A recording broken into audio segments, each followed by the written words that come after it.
In honor of our servicemen and women. I pledge allegiance to the flag of the United States of America and to the republic for which it stands, one nation, under God, indivisible, with liberty and justice for all.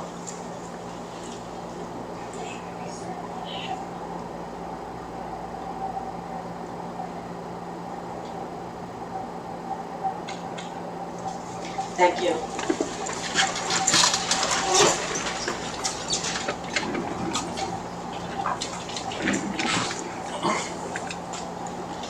I will now call the roll. Jacqueline DiLorenzo. Present. April Arnatelli. Present. Marisol Mallon. Present. Sarah Parisi. Here. Melissa Torregrossa. Present. Dr. Joseph Sentimore, Superintendent. Present. Reza Kola Haifa, Assistant Superintendent for Administration and Personnel. I know. Robert Hauser, Assistant Superintendent for Business and Operations. Present. Christina Poppy, Assistant Superintendent for Curriculum and Instruction. Present. And Doug Spencer, Board Attorney. Present. Okay, we will now conduct the oath of office for the new school board trustee. Will Sarah Parisi please come forward to take the oath of office?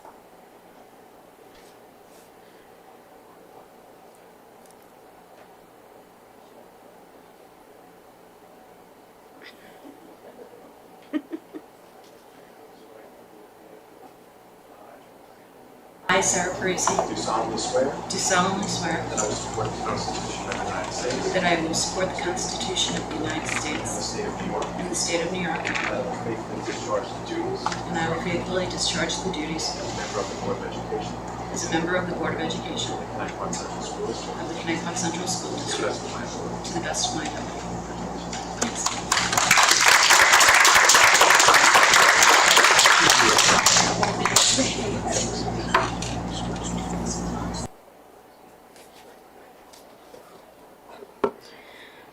I will now accept nominations for the office of President of the Connecticut Central School District Board of Education. I nominate Marisol Mallon.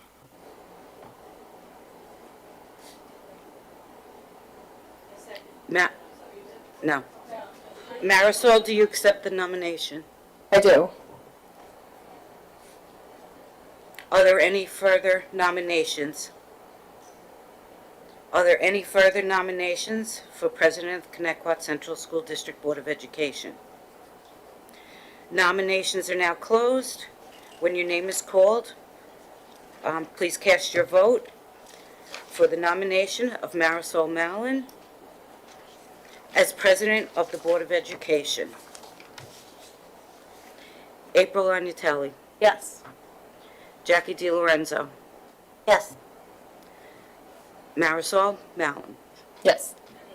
Sarah Parisi. Yes. And Melissa Torregrossa. Yes.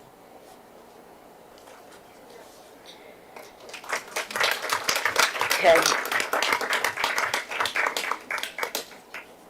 Will Marisol Mallon please come forward, take the oath of office?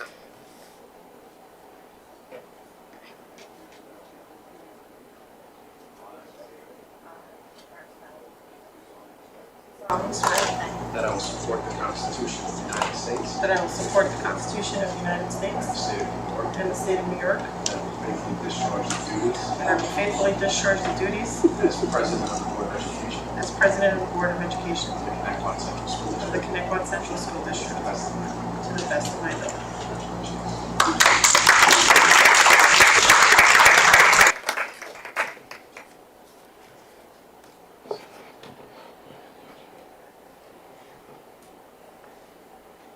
I will now hand over the meeting to our board president, Marisol Mallon. Thank you. I will now accept nominations for the office of the Vice President of the Connecticut Central School District Board of Education. I nominate April Iannatelli. Any other nominations? Ms. Iannatelli, do you accept? Yes. Ms. Parisi, how do you? Ms. DiLorenzo? Yes. Ms. Torregrosa? Yes. I'm a yes. Ms. Iannatelli? I'm a yes. Congratulations.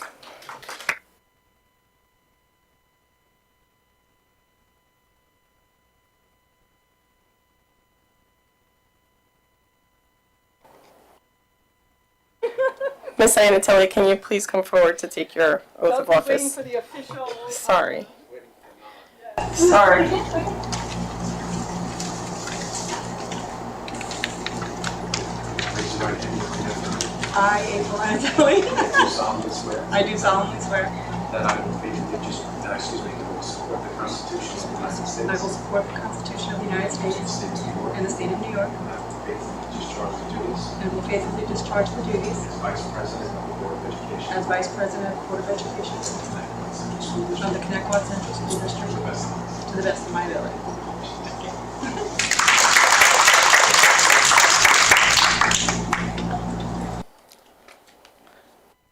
Board of Ed members will review the policies enumerated below and will complete and sign said policies and return as necessary to the district clerk no later than August 26th. Policy 2160, School District Officer and Employee Code of Conduct. Policy 2160E.1, School Board Member Ethics Credo. Policy 2160E.2, School Board Members Ethics Exhibit. Policy 2160R, School Board Members Ethics Regulation. Can I call for a motion and a second to appoint the officers of the Connecticut Central School District as enumerated on the agenda, and within 30 days, the district clerk will administer the oath of office to the remaining officers as required by law? Motion. Second. All in favor? Aye. Aye. Will our school attorney, Mr. Spencer, please administer the oath of office to our district clerk, Ms. Sabrina Keller? Sorry, I had to look up your last name. So today is Sabrina Keller's first day. Welcome, Sabrina. I state your name. Do solemnly swear that I will uphold the Constitution of the United States and the state of New York, and that I will faithfully discharge the duties as district clerk of the Connecticut Central School District to the best of my ability.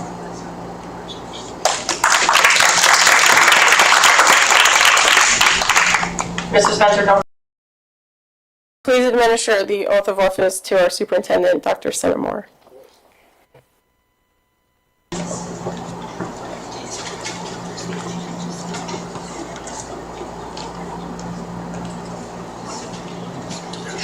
Dr. Simmons, raise your right hand and repeat after me. I state your name. I, Joseph Centimore, Do solemnly swear do solemnly swear that I will support the Constitution of the United States that I will support the Constitution of the United States and the state of New York, and the state of New York, and that I will faithfully discharge the duties and I will faithfully discharge the duties as superintendent of schools as superintendent of schools in Connecticut Central School of the Connecticut Central School District to the best of my ability. to the best of my ability.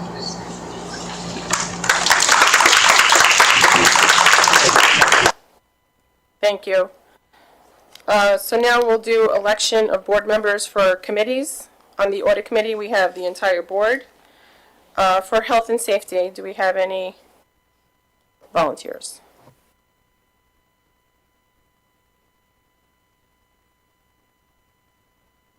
I'll do health and safety.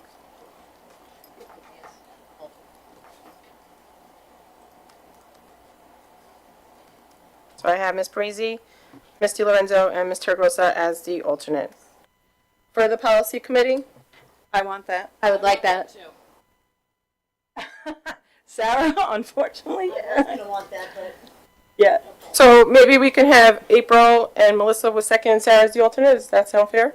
Yes. Can I sit in being the alternate? Only if one of the two is not available, because then we would have a quorum present, Yeah, and we you don't can't have to have break that. the, it's annoying, Sarah, believe me, I agree with you. Emergency management, I would like to be on that. I'll take that. An alternate? No alternates? Technology committee, I'll be alternate. you'll be an alternate? Technology committee? I'll do the technology. I'll stay on technology. I like it. Mental health. I'll take that one.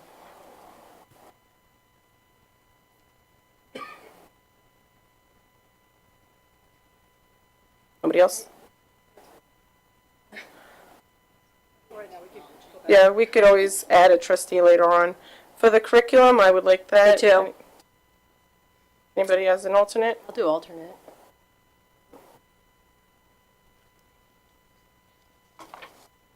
Drug and alcohol. I'd like that one.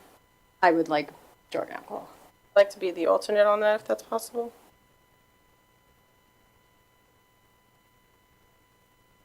The anti-bullying. I'll do that one. Transportation. I'll do that too. And the wellness. So wellness and food service was two committees last year. They have incorporated them into one committee. So if anybody would like to participate in that. Is that food? Yes. Well, Cafeteria. so food service was only the cafeteria, and then wellness became like the wellness of like, I actually don't know what the wellness was. I wasn't on that committee. What we're talking about? It's just maintaining your mind wellness and your health and nutrition. What the kids can eat, all that. Yeah, I'll do that. you want to do that? Anybody else? It wasn't. The disability committee, I'd I'd like like to that be one. on that one. okay. An alternate? I could be an alternate. I'll be an alternate. All right, so just to reiterate to the district clerk, this is what I have. For health and safety, I have Sarah Parisi and Jackie DiLorenzo with Melissa Terragrossa as the alternate. For the policy, I have April Anatelli and Melissa Terragrossa with Sarah Parisi as the alternate. For emergency management, I have myself, Melissa Terragrossa, and Jackie DiLorenzo as the alternate. For technology, I have myself and Melissa Terragrossa. For the mental health, I have Miss Jackie DiLorenzo. For curriculum, I have myself, April Anatelli, and Melissa as the alternate. For the drug and alcohol, I have Melissa, April Anatelli, and myself as the alternate. For the anti-bullying, I have Sarah Parisi and Jackie DiLorenzo. For transportation, I have Sarah Parisi. For wellness, I have Sarah Parisi. For disability, I have Jackie DiLorenzo, April Anatelli, and myself as the alternate. You can put me on transportation, then you need that. Disability? Disability. Disability awareness, yeah. Transportation, April? Yeah, you put me on it. Okay, so transportation, I have Sarah Parisi and April Anatelli. Good? Okay. I need a motion to accept the minutes of the June 10, 2025 meeting. Motion. Second. All in favor? Aye. Aye. I need a motion to approve the first reading of policy 5695, students and personal electronic devices. Motion. Second. Any questions? All in favor? Aye. Aye. Can I call for a motion and a second to approve items 2 through 47 of the reorganization? Motion. Second. Any questions? All in favor? Aye. Aye. Ms. Parisi has abstained. There's 4 ayes and an. I just want to say I'm abstaining because I just got on. Don't know. That's fair. Have to do my homework. Can I call for a motion? I actually didn't get to vote. I didn't see any of this until last night. I have to abstain because there are how many things on here? And it did not come, it wasn't posted until yesterday. I can't do that to the community and just vote on stuff just because I see the title of it. I cannot do that. Because I did not have this information before last night. It was impossible. I was at work all day, so I'm an abstention for that. That's fair. I was able to look through them last night and today. It wasn't. It was up yesterday. It wasn't live. Can I call for a motion and a second to suspend the business meeting and convene the public hearing of the district-wide safety plan and code of conduct? Motion. Second. All in favor? Aye. Mr. Labate, the floor is yours.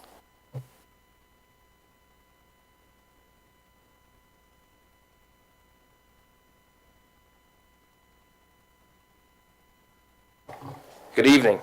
My name is Adam Labate. I'm the Assistant Director of Security, and I work side by side with the Director, Mr. Flynn.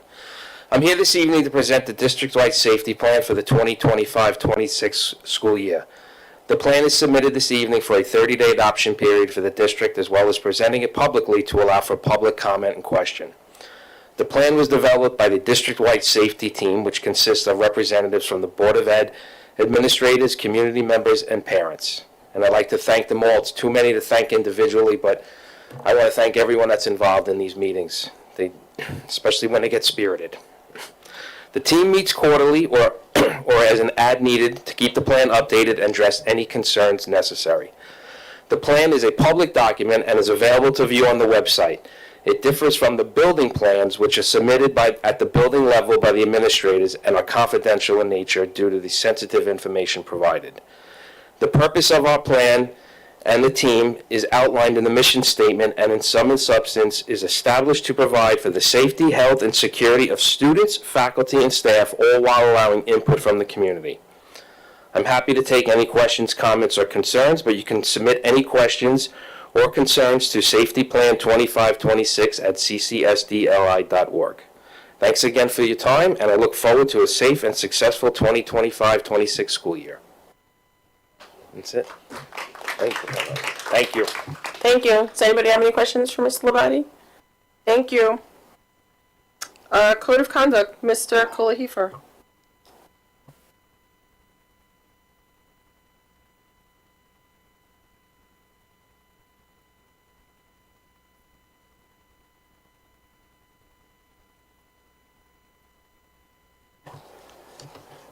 Good evening, everyone.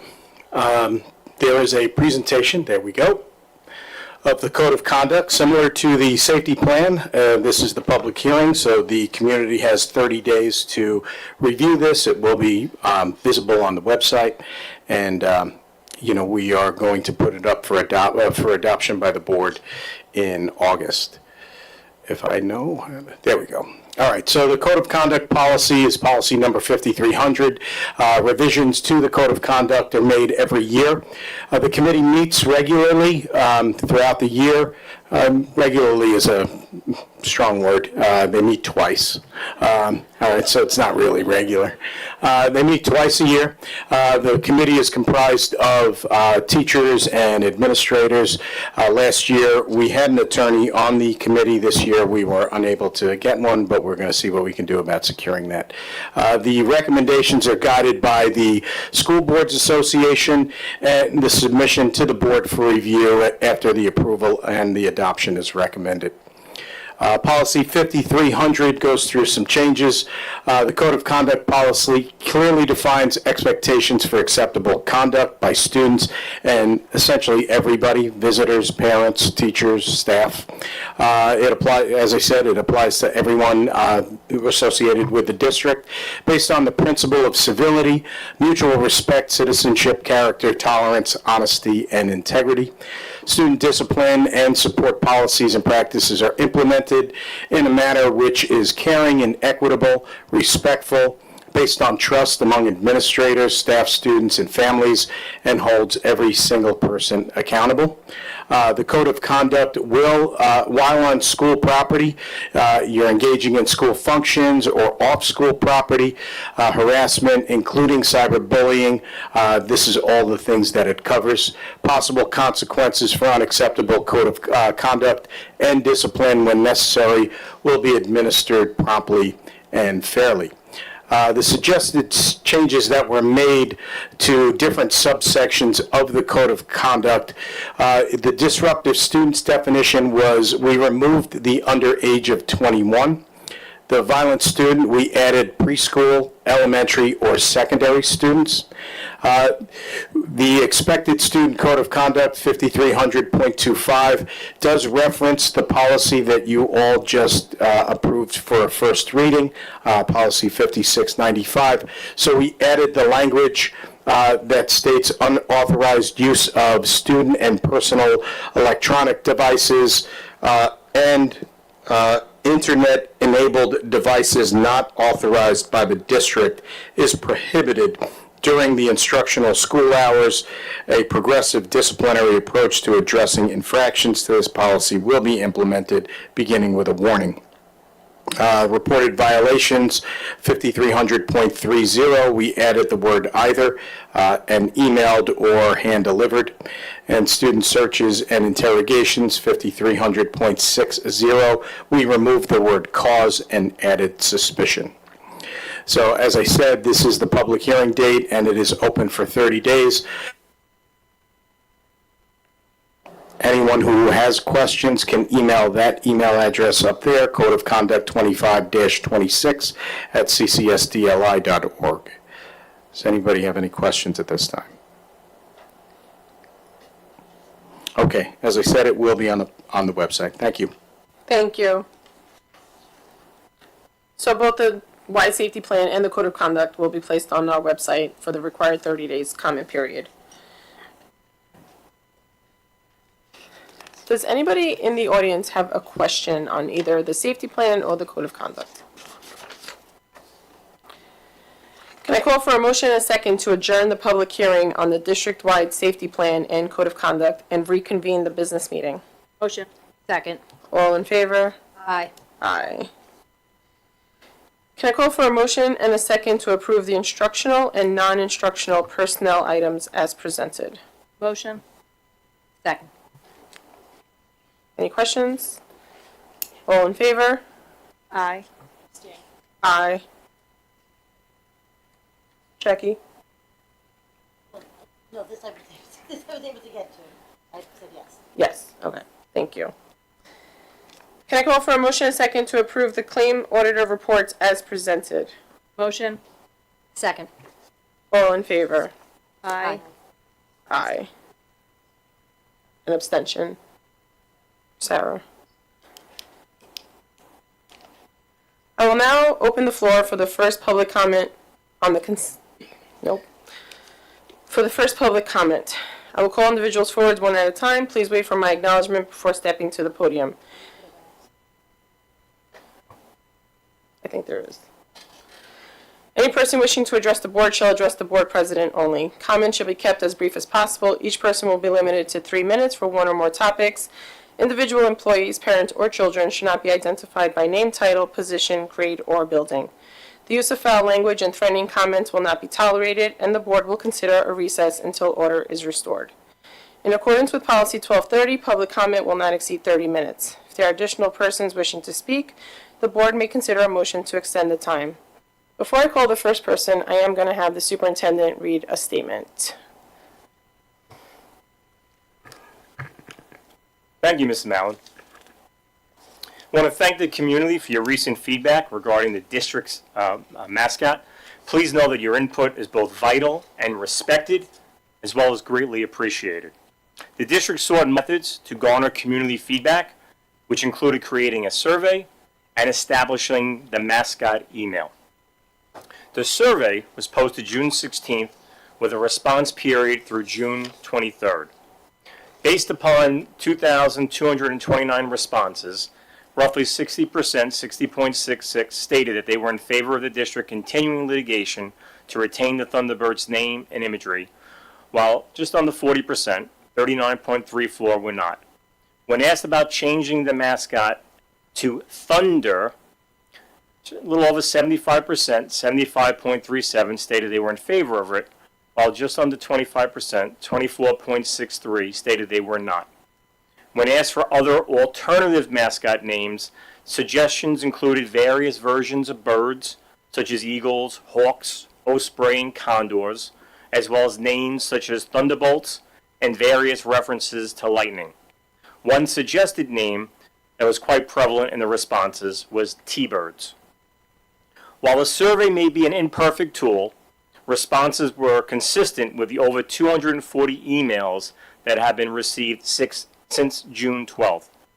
A majority of respondents stated that they wanted to keep Thunderbirds or a variation thereof, including T-birds, while encouraging the district's further pursuit of this.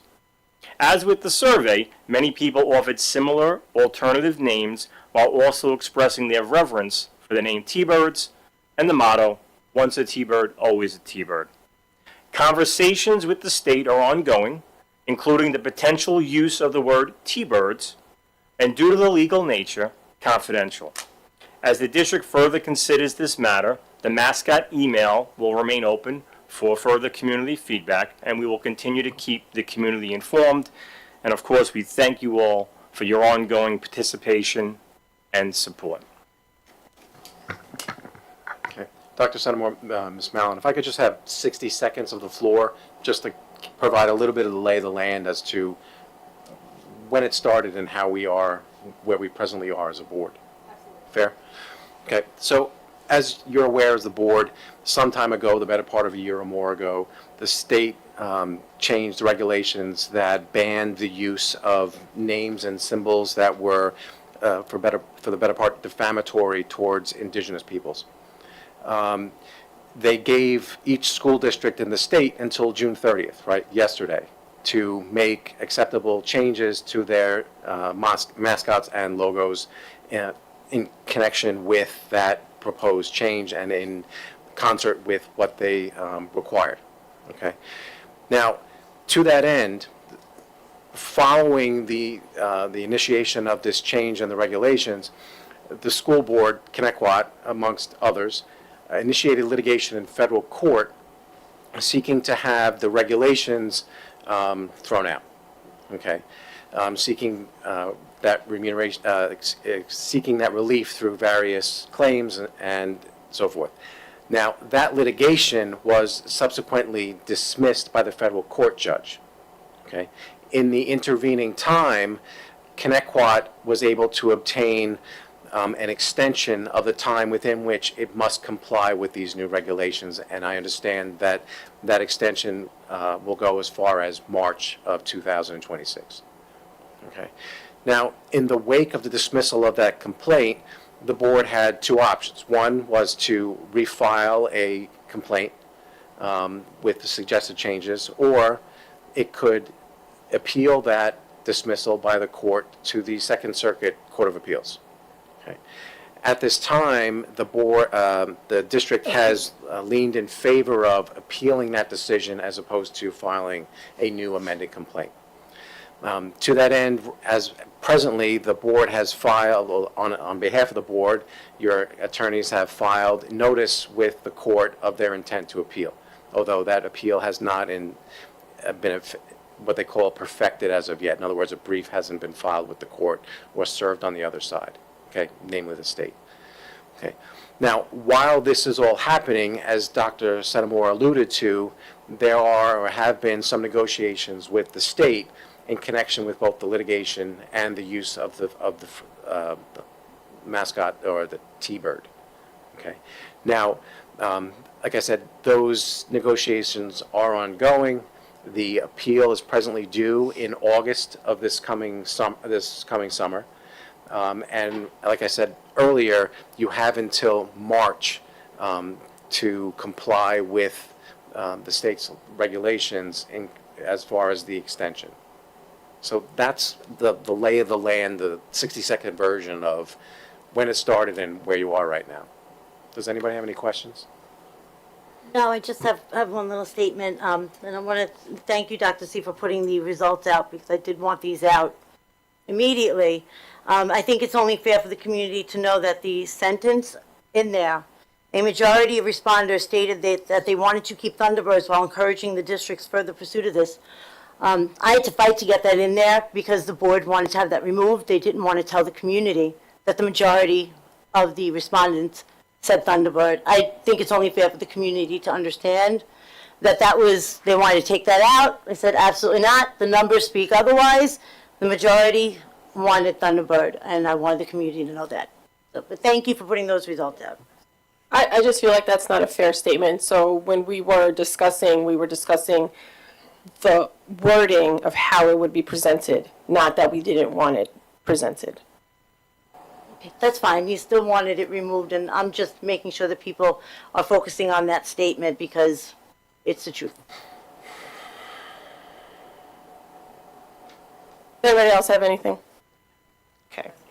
Number 1.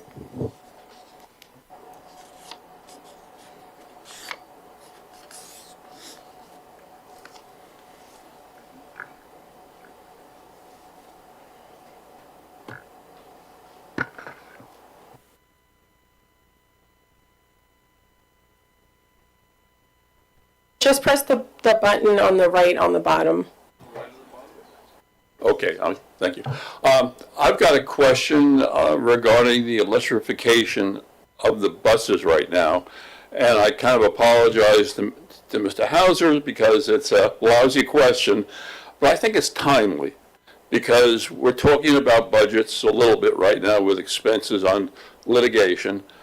But you look at what we're facing with the big, beautiful bill probably going to pass by the 4th of July, which basically is going to try to do with all green energy programs in this country, which is really counter to the focus of New York State to try to electrify all the buses by 2035.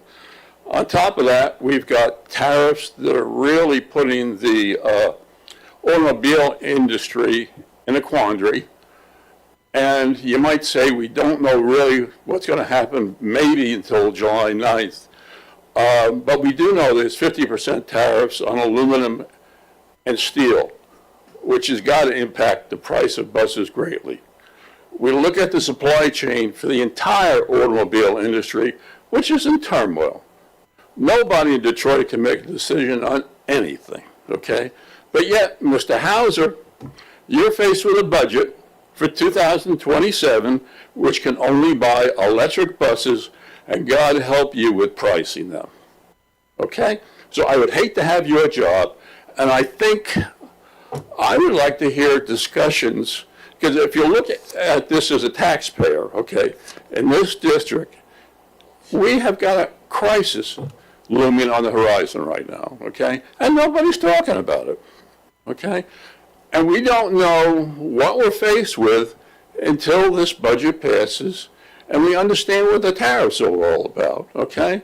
But this is beyond ridiculous, okay? Especially when you're looking at a tax base that we're trying to, a tax situation that we're trying to stabilize on the island, okay? Prices are going up. Newsday was talking about the prices of food and all the families trying to keep their budgets in place, you know, right now this summer. And the future doesn't look good in many ways on the electrification side. You look at what's happened offshore. Just hit the button one more time, sorry. Okay, one last comment. I mean, you look at what's happening even to New York City, because with the South Brooklyn Marine Terminal, they just took delivery of a 500-foot maintenance and erection vessel, okay, which is subsidized by federal funds, okay, to the tune of like $500 million, but its profitability is based upon the expansion of the wind farms down through Jersey, which Trump has now canceled the leases for. So, I mean, we don't know the problems until they appear, okay? And it's going to be a while before we know what pricing is going to do to this district on electrification. So what I would ask is we keep it in focus for discussion as we go into the budget process this winter, because I feel for you, but I also feel for everybody in the district, okay? And I think it needs to be discussed and identified as something out of control right now, okay? Because I spent 45 years of my life working on nuclear plants, okay?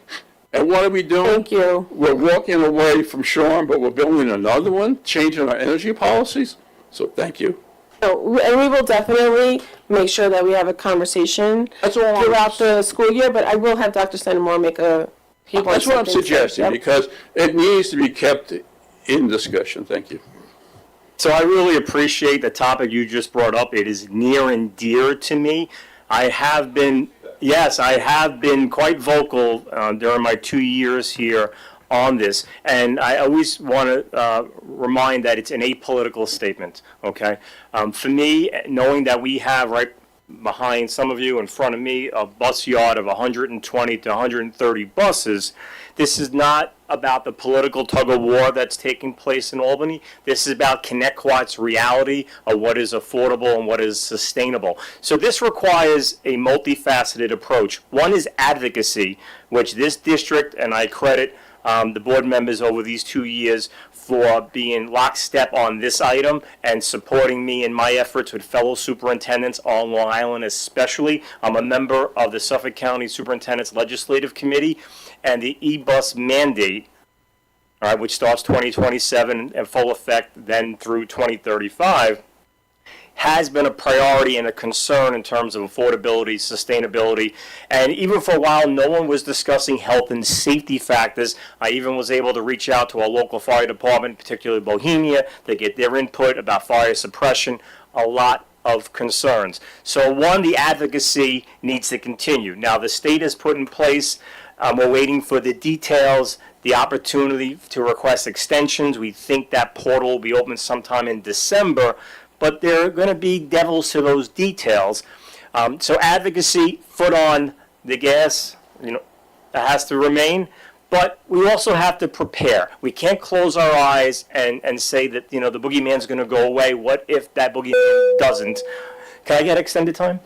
I was actually turning off the public mic. Thank you.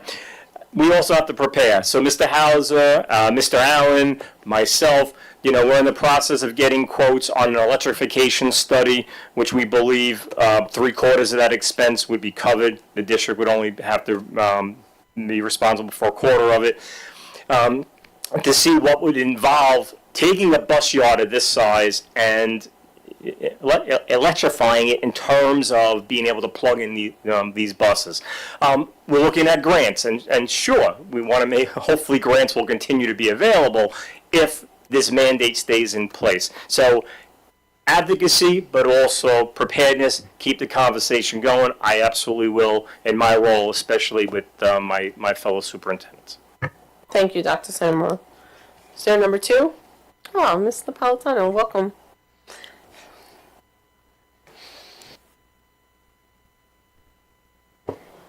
First and foremost, I want to thank Jackie DiLorenzo for being as truthful and transparent as everyone should be.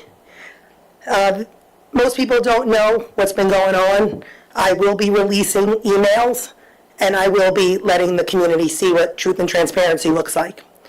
I think that when you were elected to do for the people what they wanted. You always said you would do what the people wanted, the board. And yet, you didn't want to release the results. You weren't going to release the results. And before you released the results, you were willing to make a deal. That's a problem. That's a problem. Where's the truth and transparency in that? Where is it that you read through things and you see the stipulations and you follow the stipulations and you give the community all of the truth, all of the transparency? As somebody who's named in this, I will self-identify that it makes no sense to me why this board would not, and I will not, Sarah's not involved in this because she wasn't on the board. Jackie D is the only one who is willing to fight to give the community transparency and truth. However, 3 of you decided that you would not. And I was told by the president very clearly that if I didn't sign something or do something, you could just change the mascot. You could. But is that what the community wants? Is that what you were put there to do? I mean, I'm just wondering. That is the truth. April, that is the truth. Maybe you guys should tell the truth because the emails will tell the truth. The court case will tell the truth. Tell the truth. Give the transparency. If 60% of this community voted for something, that's what you should do. You should be the voice of them, like you told me that for many years you would always do. But you're not doing that now, are you? Thank you. Thanks for sharing your thoughts as usual. Number 3. Anybody else? Okay, can I please have a motion and a second to approve items 2 through 24 on the consent agenda? Motion. Oh, second. Any questions? All in favor? Aye. Aye. And an abstention. Superintendent's report, Dr. Senamore. Thank you. I'd like to start, before I kind of give the end of the year recap and all the great stuff, I'd like to start by talking about the recent Earth and Space Sciences regions that we received a lot of parental feedback on.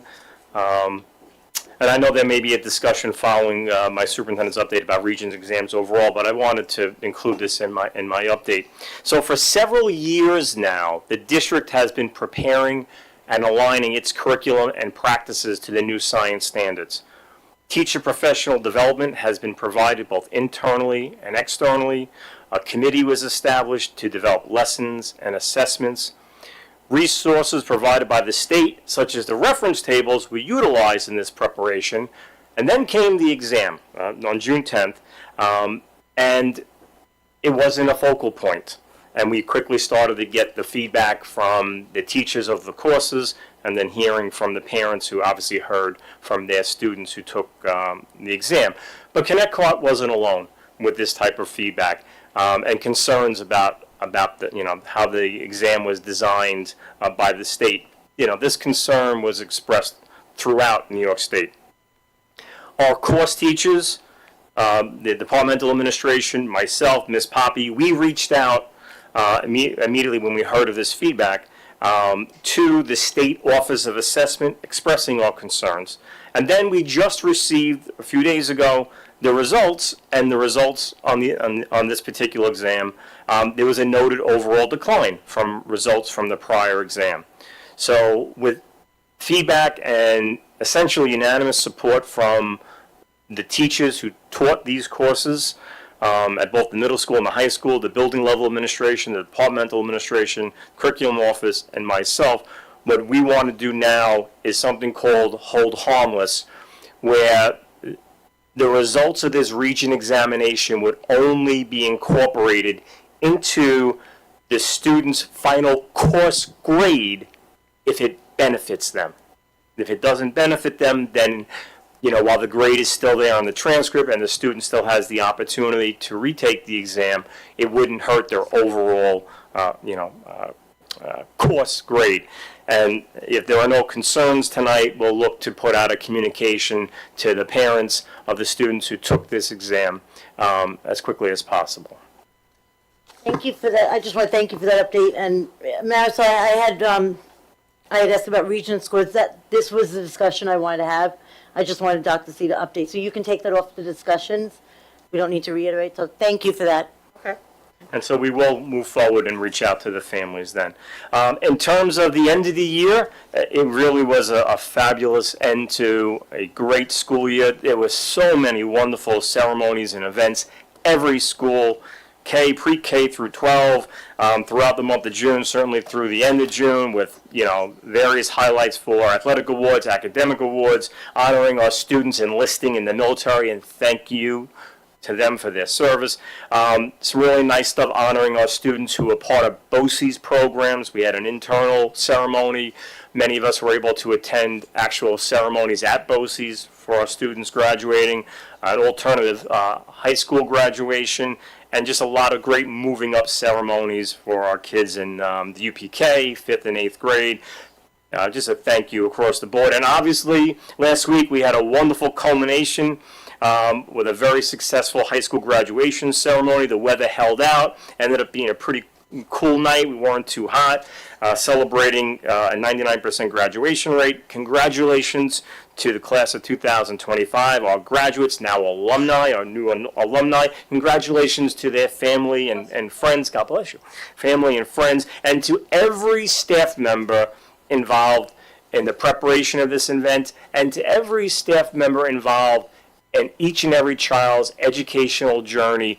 Everyone makes a difference. Obviously, we think about our teachers in the classroom and all those in guidance and mental health, but you got all the support staff as well. Everyone everyone who works, board members, elected volunteers, everyone who's in the field of education has an influence and an impact on our children. And when you see a graduation of close to 500 students and that culmination, it is a celebration for our entire community. And I am still on cloud nine over it. And so just congratulations and thank you to everyone involved. And, you know, it might be July 1, but we're busy. You know, we had one summer program start at Slocum, and next week we have our extended year programs at the high school, Sycamore and Boston. I do wish everyone a wonderful 4th of July and a great start to the summer. For us, we're already in planning mode. The subsequent school year, 2025-26, is going to be outstanding. Thank you, everyone. Thank you, Dr. Senmore. Board of Ed topics. We have the proposed South Bay Village development. Ms. DiLorenzo.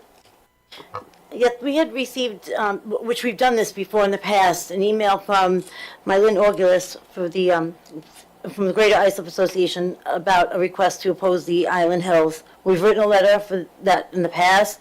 I had attended a meeting with them, and for me, this is an absolute no-brainer. I don't want them to build. It's about 890 units. It's zoned for, I think, 92 half-acre, 92 full acre, I believe. I don't know if I have the numbers right, but either way, they want to build close to 900 units on there. I really would like another letter to go out from the district, from us. I am opposed to this change. The strain it would put on our in the town, the resources, our emergency services, and our schools. Hundreds of new students. We're just packing out our classrooms, and a lot of these, from what I understand, a lot of these residents, there's going to be tax abatements. So that those taxes, well, they still have to be paid. And it will then be on us, an extra burden on us. We don't need that. I am completely opposed to this Island Hills project, so I would like to advocate for another letter to go out. The last letter, I believe, is here. We were sent the last letter via email that we had written. I would like something to go out again. I just ask, was it renamed? Was Island Hills renamed to the South Bay Village project? Is it? Oh, yes, yes. I'm saying Island Hills, but yes, I believe it was, yeah. So I would. So are you just asking, like, the last letter we sent, just rename it to South Bay Village? Like, I have no issue resending it with the new name on it. Yeah, and any other updates that were in there, like if the number of units, anything else that is updated, basically the same exact advocacy with any changes that are more relevant, to what's currently happening right now. But definitely, yeah, if we can do that. I'm okay with that. Okay, thank you. Yeah, may I ask? Can we have math regents, Ms. Iannatelli? Yeah, so some parents had reached out to me about the math regents, and I'm going to let Christina pop in a little bit to read the scores, because we did have some high scores of passing.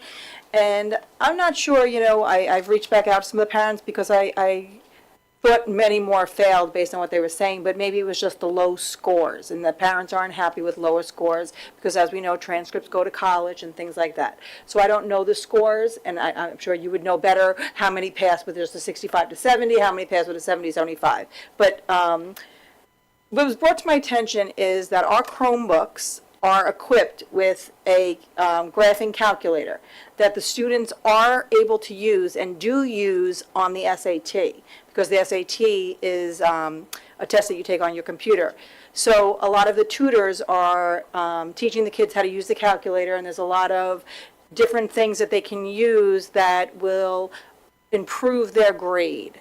So I did a little homework, and across the island, many districts have, this is called the Des Moines graphing calculator on the Chromebook, and they have rights for their students to use the calculator and use it on the regents. So these school districts actually aren't handing out calculators anymore. They're letting the students use their computers and the calculator on here, which again has many different things that can be used to optimize the child's grade. So you do have to get approval. You have to, obviously, and I don't know the cost, and I would like to know the cost on using this Desmos graphing calculator, and to see there's supposedly a lot of training that goes with it. I've spoke to educators. There's training. There's different things to again improve our students' scores. But that is my main thing. I would like you to look into that and see if we could use that, especially because, we're moving towards a more technology type based testing. And if the Regents does go to the computer, that's great. And it does go into test mode and everything, but it just gives you more in test mode than a regular calculator would give you, the graphing calculator. I'm happy to do that follow-up with Mrs. Berger, our Director of Mathematics. And just speaking to our Regents results for the June 2025 assessments, we saw improvements in test results for Algebra 1 and Geometry. Our overall passing score for Algebra 1 was a 95% district-wide. That includes our middle school populations. And for Geometry, it rose just about 9 or 10 percentage points to an 83% passing rate. For Algebra 2, we saw a slight decline to a 91% passing rate, still commendable. That's overall 65 or better, and that just dropped slightly from last year's 94% passing rate. In terms of mastery, which is 85 or better, and I think maybe this is the additional category that you are speaking to, for Algebra 1, overall, we're looking at a 54% mastery rate. For Geometry, a 19% mastery rate. And for Algebra 2, a 19% mastery rate for June 2025. So I would like to mention that if a family has a concern about a Regents score, a student's performance on the exam, how their child received the exam, they are more than welcome to reach out to any of our curriculum directors for that particular subject area and sit to review the Regents exam with the director. Often we encourage the students to participate in those sessions as well. And the directors are in over the summer, so should anybody like to take advantage of that opportunity, they are more than welcome to reach out to the subject area director and schedule an appointment to do that. Yeah, I really appreciate that, and obviously I hope the public is watching. I will have to say though, as you can see, those are our low percents of our entire, student body. So I think that's where we're cutting them short. We need to do better. 19% to me is a very low number on both Geometry and Algebra 2. So I feel that we as a district need to come up with new ideas and new ways to improve these scores and make it easier. Math is a very hard subject. I don't want to, say that it's not. There's a select few who find and it comes to them easy. But I think we need some new innovative ideas and different things. The presentations last year, we were able to come up with some new ideas in the different, subjects. And if maybe we could do something more in this math and, obviously the science, I think it would benefit all the children. I'm sorry, Ms. Poppy, you said that they had gone up from last year, the grades?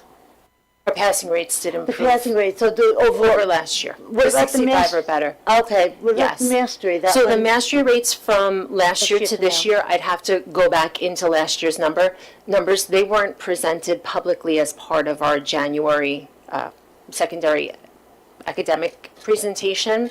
So I can go back, get the numbers for the board and draw the comparisons and share that information with the board. Okay, yeah, because I didn't think, when I heard you with the numbers go up, I said, well, that's actually a good thing. Our And the passing stu- rates did improve, Yeah, yes. which is fantastic, because I know that, with Geometry in the middle, it's a little tough, and, I think it's fantastic that they did go up, so, okay, thank you. Thank you. Does anybody else have anything for board discussions? Yes, I actually did. Let me see. I actually wanted to read something, if I could. I want to read something about the Thunderbird mascot.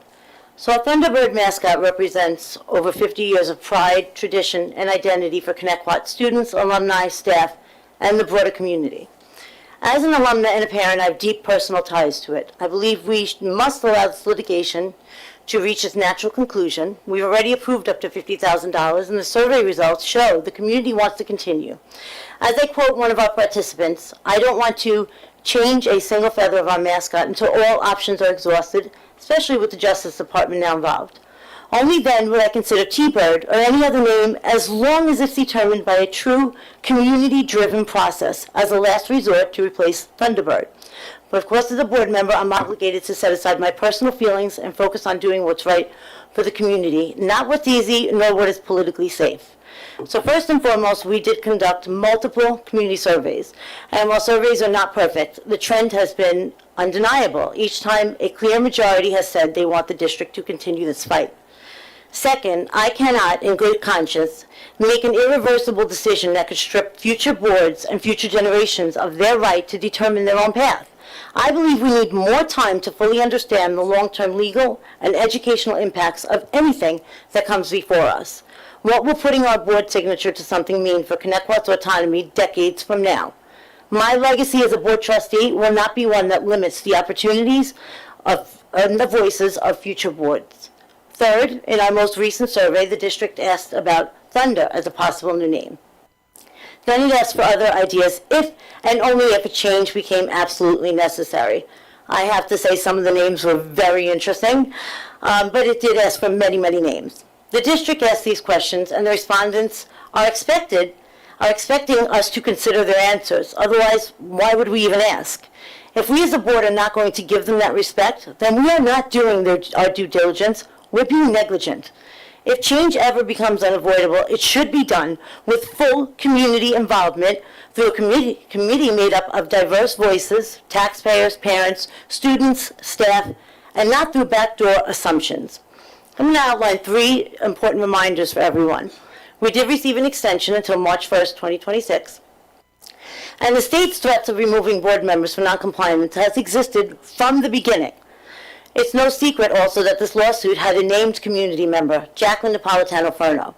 So I had called for a special board meeting to take place on June 24th, a week ago, the day after the survey was closed, so that we can provide the community with the result.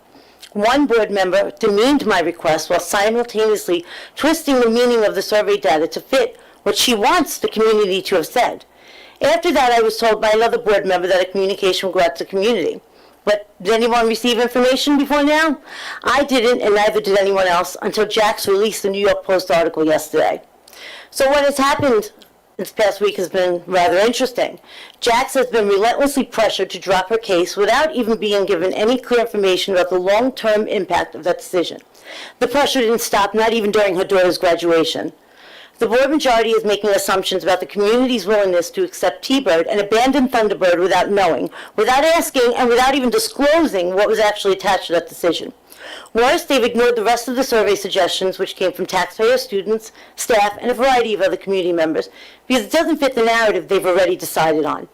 Prior to the release of the New York Post article, the board majority was willing to risk the preservation of our Connecticut history and sacrifice the protection of our Connecticut future for the sake of saving their own trustee seats.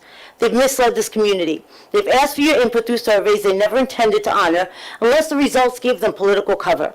Making decisions on assumptions and personal agendas rather than facts is reckless. It's dishonest. In my 2 years of service, I've never witnessed such blatant corruption carried out to serve personal and self-interested agendas. I refuse to be part of setting a precedent of hastily accepting opaque, manipulative deals from anyone out of fear of hollow threats. To my fellow board members, you took on this position of accountability and responsibility, a position that is judged and misjudged. You must learn to deal with that if you want to lead Connecticut with integrity and dignity, which is what this district deserves. You're not doing your due diligence when you refuse to hear the voices of the people who elected you. Making decisions in the dark is not leadership, it's cowardice. To the Connecticut community, you deserve to know the truth. The board was presented with a settlement from Albany that, if signed, would have permanently prevented the district from ever fighting for mass Lorenzo, I'm going to finish, even if Matt Speaker wins that case. I'm actually going to interrupt you And from yes, finishing. prior to Jack's bringing this fight, the board was ready to sign that agreement behind your backs without you even knowing it existed. Thank you, Jackie. So, can I have my email checked or like my reality checked, because I have no idea what decision was made, who demeaned anybody, and I actually think about 80% of that was just a blatant lie. So like, I'm not gonna break and talk about pending litigation and the specifics of what and that was a lie, but like we all know, because we were all just downstairs and had the same conversation, nobody made any decisions, nobody changed anything, and if we're gonna talk about what matters and what's deeply sincere to people, how are we gonna say this and ignore the group of people who brought this up in the first place and said that the Thunderbird also meant something deep to them? But I will be clear in the fact that nobody has agreed to, signed to, or changed a damn thing yet. Because Jack said the Post article yesterday. No, that's actually not why. And that is literally not why. When were we going to actually make a move forward and make any sort of change? And then we were like, whoa, the New York Post, the most reputable news source in the world, put out an article. We should not do it. That didn't happen. None of that happened. We were never going to make any permanent decisions, which you know because we just said that downstairs 27 times. Nothing is permanent. This is ridiculous, and I'm not going to sit here and be made out to be somebody who is about to make some hasty, uninformed decision, because you know what else was in those emails? A lot of people saying things like, let's be the Condors, the Eagles, the T-Birds. They also said libtards. Did you forget that one? Can we not interrupt each other, please? Can we I not let you go interrupt for each that other? whole rant. That whole rant that painted us out to do something that we absolutely did not and did not have an intention of doing, and I'm not going to be lied about. But I've never been shy about the fact that I think that there's a way for us to keep our community happy and also be respectful of other people and other belief systems. And I've always said that. I've never once acted like I'm like at one way and then leaning another, but I'm not going to be made out to be some sort of liar. Because that's just not what was going to happen and not what happened. Ms. Sanatelli? Yeah, I second actually I second everything she said. They are giving a false narrative to what is actually happening up here. Definitely. I am a T-Bird, have always been a T-Bird, once a T-Bird, always a T-Bird, and I will keep that very clear since we're making it sound like we're not. I also would like to make it clear that not one board member, not one, new or old, has ever decepted this decision. I can tell you that some board members voted no to appeal while others voted yes, but I'm not going to do that because it's litigation and you're not supposed to. I just want to make it very clear, no decision made. We are getting all the information to make an informative decision based on what all of us believe the community wants. We might not agree what the community wants, we might disagree, but we can agree to disagree without having to bash everybody up here. Never, and I don't want to see this online, did any board member here say we don't want to be a T-Bird? Never. So I want to make that clear. Again, So I'm gonna second both April and Melissa. Twisting our words and twisting the facts does not make it truth. So a lot of what you said was a lot of twisting and manipulating to make it into your version, but that's where I will leave it. I actually fully agree with you when you say that twisting facts does not make it true, which is why when I was told multiple times, people want T-Bird, I said, that's not what they're saying in the survey results. In fact, I said it in the executive, I said, when we were talking about the results, the people that said Thunderbird out of the first one, when people wrote in the email, and I think it was 100 and something people that said Thunderbird. I said only 6 people actually said I'd be willing to take T-Bird over Thunderbird. So yes, I agree with you. We cannot twist results. We cannot twist things that happened. I mean, we also have to keep in mind that the second survey had over 2,000 people that wrote in, of which over 60% said they wanted to fight. And out of those 2,000 people, or so, 2,200 people, about only 600 or something answered the third question and actually wrote something in there, which isn't a lot. So if you look at that, the people in there that might have said T-Bird or whatever, it's such a small amount compared to the actual over 2,000 that responded and said we wanted to fight. It's not like all 2,000 wrote in. You're saying only 600. So when you pull the numbers apart, so I agree with you, we cannot twist things to fit what we want, which is exactly what I was trying to tell you about the results.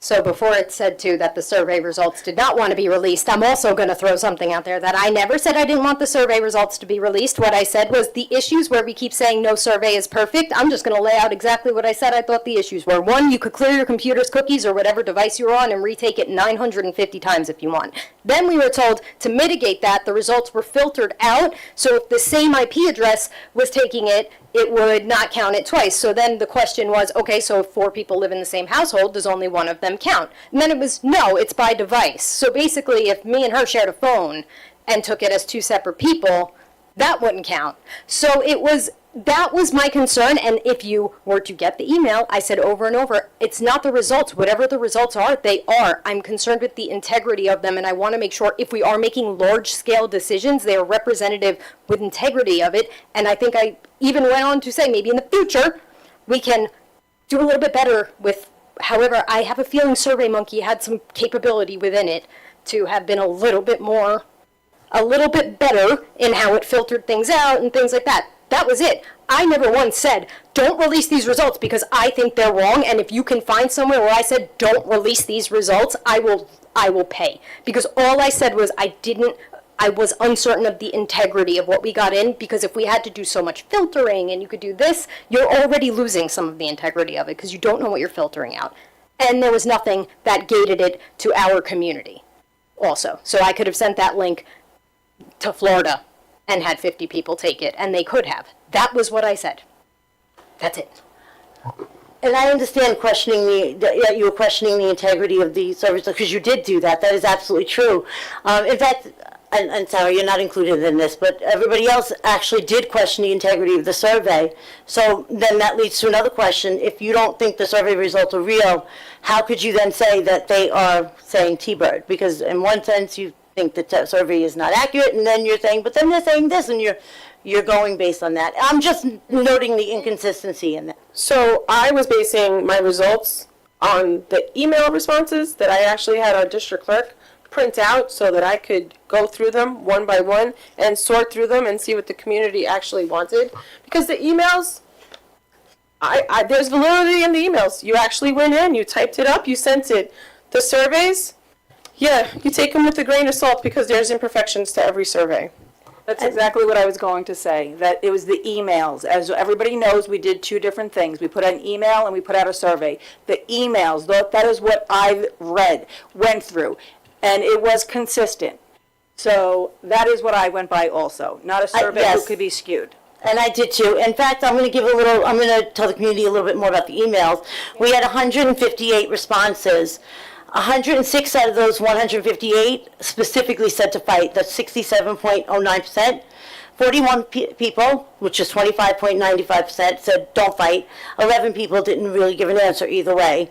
Also, and out of the people that wanted to fight, as I said before, only 6 of them actually said they'd be willing to accept something else other than Thunderbird, like or T-Bird. They actually specifically said that. A lot of people, when they say T-Bird, they mean Thunderbird. They don't, unless you ask somebody, are you willing to accept that? We can't assume. We can't make our decisions based on those assumptions. That wouldn't be fair. Ask them. And I tell you, if people turned around and they actually said, and we had a community-driven process where people sat here and they said, if they took any of those responses that we had gotten, I would have said, you know what, if that's what the community wants, I will stand with the community. But we didn't ask them. We actually didn't give them a chance to do this and to make that statement known if they are willing and what they mean between T-Bird and Thunderbird. We didn't ask them. So we need to find out from the community. I actually think if we do at some point, that's how we should go with this. If we have to do that, I want to see a committee. I want people to be able to speak. I just want to remind everybody, like Dr. Centimore said, the email address is still open. So anybody can write in if they're okay with T-Bird versus Thunderbird. I also would like to say that it's interpretation, just like she said. These emails, you read them, many, and without reading people, it's their personal opinion, have said the T-Bird over and over again. Once a T-Bird, always a T-Bird, T-Bird, T-Bird, T-Bird, T-Bird. So again, if you want to write in and give your opinion on Thunderbird versus T-Bird, please feel free to do so. We'd love to hear from you. I can give another step. I'm sorry. Go ahead. No, you go. You haven't spoken yet, and then I'm going to give another statistic. So my concern with the survey is, and I think I've discussed this with everyone, I think it has to be much more specific. I have no doubt in my mind that there are community residents out there that are saying, once a T-Bird, always a T-Bird, and they think they mean, and what they're trying to relay is, they want us to go forward with the Thunderbird. But they're stating it, once a T-Bird, always a T-Bird, hence leaving an avenue for interpretation with that. So if the survey is much more specific, which it needs to be, and even a special community meeting, okay? Before any real, this is what I believe, before any real decisions are made. And notifying the community, not vaguely either. Not, oh, by the way, we're gonna have a meeting. It's gotta be really posted everywhere, maybe even something sent home, because it's that important. That's all I'm saying with interpretation. And I know that people are saying, once a T-bird, always a T-bird, meaning they want to fight for the Thunderbird. Well, I think we That's don't my know, concern. that's the interpretation, but Jara, I just want to say something before, look on the mic, you see my name? So they go in order. So when you press, you can see which order, that's everybody on the board. They go in order of who pressed first, so you know which order when you speak. You want to use your turn? No, I'm just giving you, because you haven't been up here, so I wanted you just to know the information. So like. Yes, so you'd get a turn inside there. I just wanted to tell you too that I wasn't talking about a survey, I was talking about the email, not a survey. If people want to email us, which they write things and tell us something personally, not the survey, I wasn't speaking about that. April, I totally understand that. My concern is that we're interpreting certain emails. That's all I'm saying. And that's my big concern. And this is so important that there should be a specific meeting where, God help us, send a letter home. Okay, not just email, not just those, because when someone knows, they will come.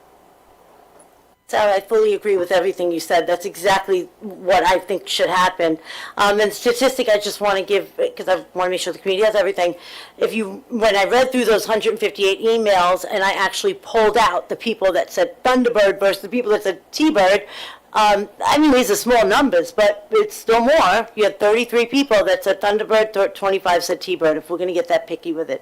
So I just want to put that communication out there, and it's a tiny difference. However, and then there were 18 people that actually said in their same statement, fight for the Thunderbird, want the T-Bird, always the T-Bird. Basically, what Sarah is saying.